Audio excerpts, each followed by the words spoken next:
Schedule. 4 o'clock, 16. Just 45 minutes. Start the whole sessions. And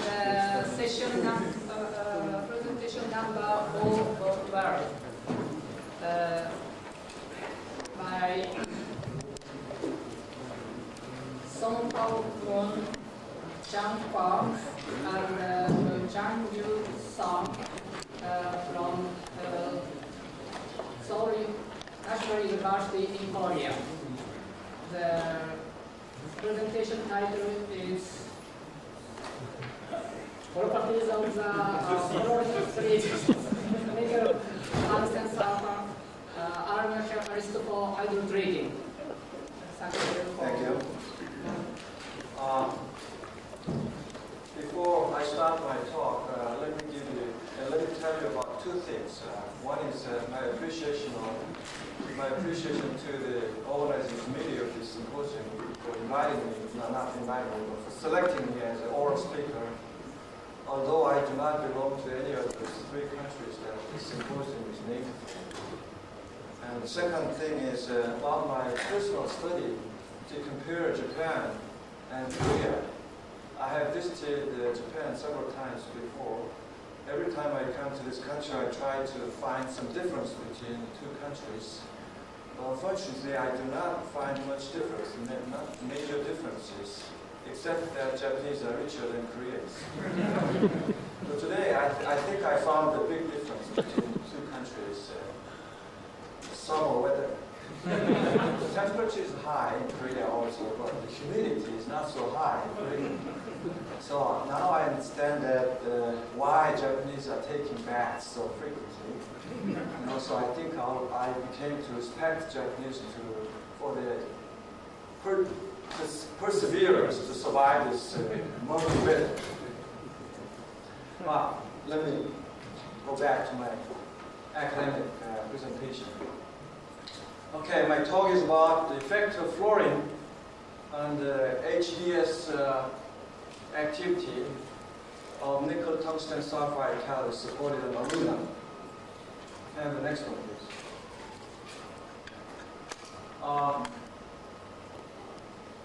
Commercially, in the industries, they add some amount of fluorine to the nickel tungsten catalyst that is used for HDS, hydrotreating.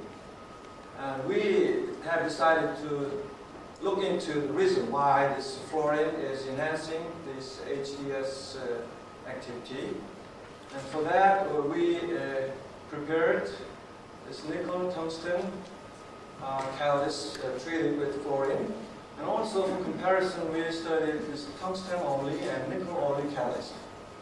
And the catalyst we characterized with TPR and TPS and UV visible DRS and infrared spectrum. Next one, please. The experimental methods are described briefly here. We fixed the amount of nickel and tungsten so that we are not complicated with the other effects besides the fluorine addition effect. We changed only the amount of fluorine added to the catalyst. We changed it from 0 to 8 nominal weight %. Actually, after we added this amount of fluorine in the catalyst, we analyzed that by ion chromatography, and the results will be shown in the next slides. The sequence of adding this either fluorine or tungsten or those metals are like this. We treated this alumina with ammonium fluoride first, and then calcined that in air at high temperature for 4 hours, and then loaded this with tungsten precursor, ammonium metal tungstate, and then had this calcination step again, and also added this nickel precursor to have nickel tungsten fluorine catalyst supported in aluminum. And before we test this catalyst for HDS, we sulfided the catalyst with HDS in hydrogen. Obviously, this is an error. It should be hydrogen instead of water. At 400 degrees C for 2 hours. That's pre-sulfiding condition. And also for TPR and TPS, we just use conventional TPR and TPS instruments. This is the result for this HDS reaction. This, the conversion for HDS increases with the amount of fluorine. This is the amount that we have actually analyzed in the catalyst, whereas these numbers represent the nominal amount that we added before analysis. The conditions are given here. So it looks like that as we add fluorine to the catalyst, we are increasing the activity of HDS. Now, why does that increase the activity? The obvious reason that we may think about is that by adding fluorine, we may be increasing the acidity of the catalyst. Okay? By increasing the acidity, we may be increasing the activity for hydrocracking. Right? And can I have the next one, please? Indeed, when we characterize the surface of this catalyst with infrared spectrum of pyridine adsorption, we indeed observe these pyridine peaks representing either Bronsted and Lewis acidity. So we are actually increasing the amount of both Bronsted and Lewis acidity by adding fluorine. And in fact, when you observe here, we are increasing B sites more than this L sites. Can I have the next one, please? And that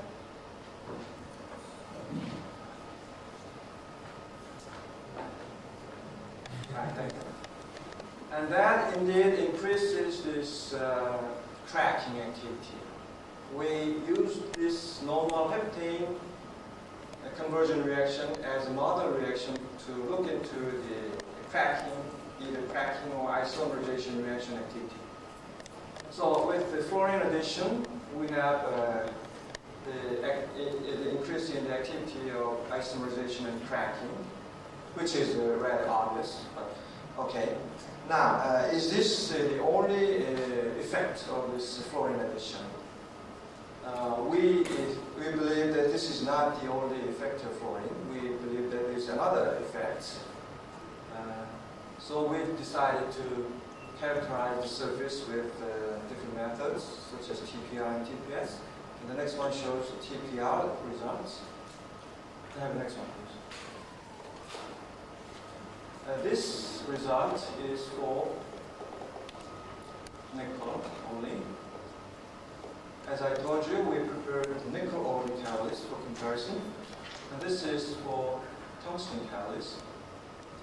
As we add more fluorine, without fluorine, this nickel catalyst shows a very nice single TPR peak at about 550 degrees C at relatively high temperature. But as we add more fluorine, these peaks become complicated, and also the area of this TPR peak seems to increase. So that means that by adding fluorine, the surface nickel particles become very complicated. They are dispersed on the surface in complicated forms. But we can reduce the nickel in more amounts. Okay? The amount of nickel reduction increases by adding fluorine. In case of this tungsten, again, we are increasing the amount of tungsten reduction, the amount of reduced tungsten by adding fluorine. And also the temperature for reduction seems to be lowered by adding fluorine. With all these results, keep in mind, can I have the next one, please? This is the result for nickel tungsten catalyst. These peaks seems to come from nickel. And these peaks must be coming from tungsten. Or this may also be coming from tungsten. But anyway, in case of this nickel tungsten fluorine catalyst, by adding fluorine, we are increasing the amount of reduction of its melt. As you see here, the area increases with the fluorine addition. And the position of this peak seems to be lower, almost or stay just unchanging, or it's very hard to tell. Anyway, regardless, we are increasing the amount of nickel tungsten phase by adding fluorine catalyst. Can I have the next one, please? The results for TPS in case of nickel without fluorine addition. This nickel is sulfided over a wide range of temperatures, which means that the nickel is being sulfided at a very wide range of temperature. So that seems to indicate that this nickel is interacting very strongly with aluminum support, or maybe stabilized by interaction with aluminum. But when we add the fluorine, we begin to see the sharp reduction peaks of nickel, not sharp sulfidation peaks of nickel. And these peaks grow. And also the position of these peaks seems to move to higher temperature. So the temperature for sulfidation moves to higher temperature, and the peak size increases by fluorine addition. In case of this tungsten catalyst, again, the peak size increases, or the area may stay almost unchanging, but the location of this peak goes to a lower temperature. So by adding fluorine, we are lowering the temperature for sulfidation of this tungsten. And that's all this. In case of this nickel tungsten catalyst, we are looking at a totally new peak, which was not observed in either nickel or tungsten case. In case of nickel tungsten catalyst, we are observing a totally new peak whose location does not seem to change very much. The intensity may also be almost the same. Okay, these peaks may represent the peaks of nickel only, and this seems to represent the tungsten case.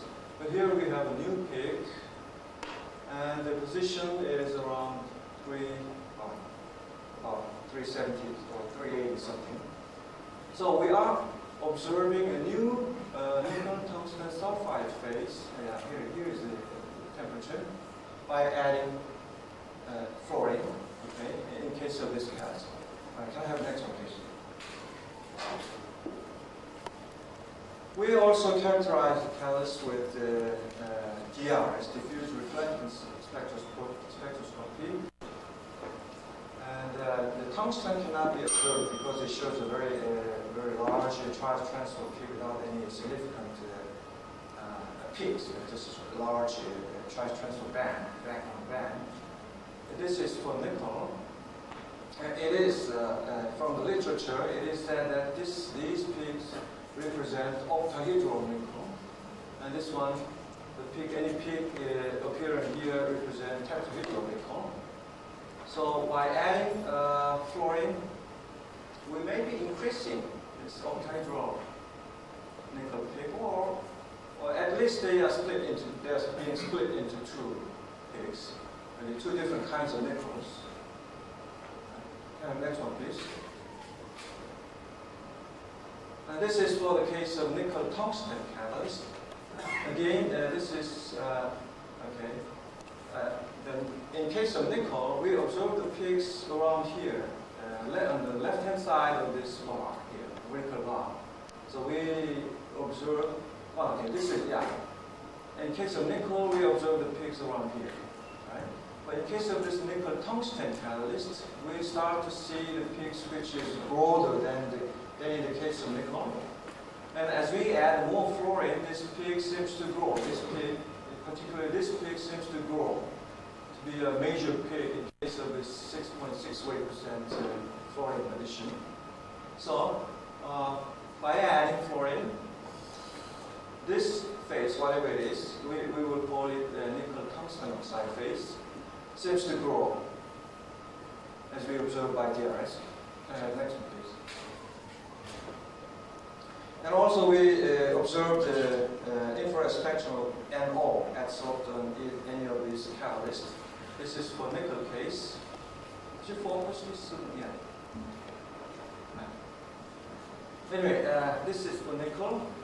the infrared peak does not seem to change very much by fluorine addition. The location is almost same, and the peak intensity is almost same. And almost similar results for this tungsten case. The peaks are almost same, except that this one seems to show a little bit smaller peaks. The location is almost same. The structure looks almost similar. Can I have the next one, please? This is for nickel tungsten case. This is without any fluorine. We try to convolute this broad peak into a few peaks. And this is without fluorine. This is in case of adding fluorine more and more. As we add, I would like to draw your attention to the scale of this spectrum. This is 0.02, whereas this one is 0.04. So actually, this peak is larger. In actual, this peak is larger than this one in intensity. So as we add more fluorine, the whole peak seems to become intenser, right? And according to the literatures, this peak, particularly this number 2 peak, is said to represent this nickel tungsten sulfide phase. And they claim that this one is a kind of active site for this HDS reaction in case of nickel tungsten. So, can I have the next one, please? So, in conclusion, I would like to summarize that by adding fluorine to nickel tungsten catalyst, we are increasing the HDS activity as we observed by kinetic results. And the reason for this increase in activity seems to be due to appearance of a new nickel tungsten ether oxide before sulfidation and nickel tungsten sulfide after sulfidation. Anyway, this nickel tungsten sulfide phase, which many literatures claim that is responsible for this HDS reaction. So this active site, the population of this one increases by additional fluorine. Okay, and this one has been confirmed by a TPR and TPS, and also by NiW-S option.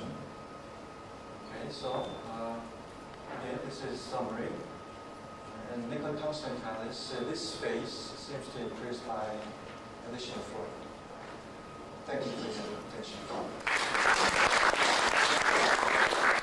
Thank you for your fine presentations. Now we will open the discussions. Are there some questions or comments? Please.